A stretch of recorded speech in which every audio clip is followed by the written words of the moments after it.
Hello guys, and today I'm going to show you my review of the Lenovo IdeaPad S145. So without any further ado, let's get started.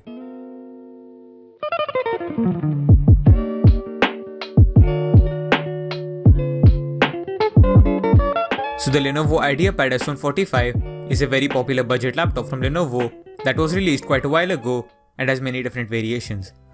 All of them have everything in common, such as the design, the displays, and the only differentiating factor between all of them are the specs that they come with. This model that I have here is the $500 variant with a Core i3 CPU, which is actually pretty awful value in terms of specs if you compare it to any other laptop at its price. This S145 is for some reason really popular and a lot of people go for it, so this video is mainly to see if this laptop actually holds up to its high status or not. So personally, I like to split my review of laptops into different categories, which include build quality and design, port selection and input, keyboard and trackpad, sound quality, display, performance, thermals and the battery life, and then finally giving an entire verdict and final score for the laptops. In this review, I'll be doing that as well, and we'll start off the review by looking into the build quality and design of the laptop. Mostly, the Lenovo IdeaPad series of laptops are built pretty well, even though all of them look very similar. But this time, as this is a budget-oriented laptop, Lenovo has made the laptop completely out of plastic, which is not great, but you can understand why they would do that. The look is still solid with different color options, but you can definitely feel that this is a cheaper laptop as it bends and flexes easily when applying any sort of additional pressure. The surface of the laptop all around has this textured rubber type finish that adds a matte look and extra grip. It is also quite prone to fingerprints, which is never nice, but it's not too bad either. Still, something good out of the plastic build of the laptop is the weight and size, which comes in at 1.85 kilos and a thickness of around 20 millimeters. With this and the relatively thin bezels, this is a decently portable laptop which you should have no problem taking anywhere. Overall, even though this is decent, for $500, I've seen much better from laptops like the Asus Swift 3 and the Asus VivoBook 15, which are not only made from higher quality materials but also offer better portability in some way. The port selection and input on the laptop is decent, even though it is missing some essential output. Most of the I/O is placed on the left side, and that includes 3 USB ports, 2 of which are 2.0 ports, and one of them is a 3.0 port. You also get a HDMI port and the power connector on that side. On the right hand side, you get a full-sized SD card reader and a headphone microphone combo jack.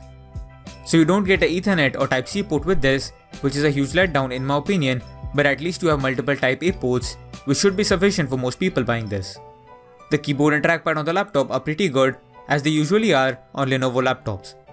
I have been a fan of the keyboard on Lenovo laptops, and this is no exception, with similar sort of keys used with a rounded off bottom and decent travel and clicky feedback. The only negative comes in the form of the bend on the chassis when applying more pressure, and that is mainly the fault of the build, but the keyboard itself has no major issue.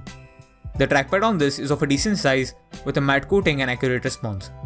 The sensitivity or mouse movement is a bit too slow out of the box, so you may need to change it using additional software to make it according to your liking. The speakers on the laptop are really poor. The sound lacks any sort of punch in any of the frequencies, and its volume is also low. Therefore, I'd highly recommend using headphones, as you'll have quite a bad time with the inbuilt speakers. The display on the laptop is another weakness about it. It is a 15.6-inch 768p TN panel with a low color range and poor sharpness. The PPI on this is really low, and even if you don't pixel peep, you'll be able to see the different pixels on the screen very clearly. Even the colors on this are pretty bland looking, with no real pop or vibrance to them. Viewing angles are also pretty bad due to the TN nature of the display, and overall, for $500, this display could be one of the worst among its rivals. The performance on the laptop is decent, but again, it is lacking behind the competition at this price. With this laptop, you get an Intel Core i3 1005G1 processor, 8GB of RAM, a 512GB NVMe SSD, and Windows 10. These specs give the laptop capable performance for normal day-to-day tasks and some light work. The CPU has decent performance, but when compared to other CPUs at its price, like the AMD Ryzen 5 and the Core i5, it's much weaker in terms of pure performance.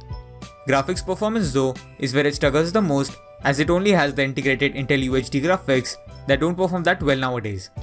Still though, you should be able to do light editing and play some casual games fine, but this isn't a powerful laptop by any means, and the value is not really there. Thermals on the laptop are excellent at all times, seeing as though the Intel Core i3 is a very power efficient CPU, and because of that, the laptop never rises above 55 to 60 degrees Celsius even when at high load. The Lenovo IdeaPad S145 also produces hardly any noise from its fans, which is a very good thing. Battery life is also pretty poor considering the fairly low powered components present in the laptop. You get around 4.5 to 5 hours of usage of this laptop with medium usage, and that is not very impressive at all considering the average of around 6 hours at this price. So the final verdict for the Lenovo IdeaPad S145 is that for $500, I really don't understand the appeal of this laptop and why many people are going for this when there are better options like the Acer Aspire 5 and the Asus VivoBook 15 out with better specs and displays. Therefore, I would recommend you to skip this laptop and get something else because many other laptops do everything that this laptop does and much better for the same price. So that's it for the video guys, thanks for watching. Please like, share and subscribe to the channel, and I hope you enjoyed this video. And I'll see you guys in the next video. Bye.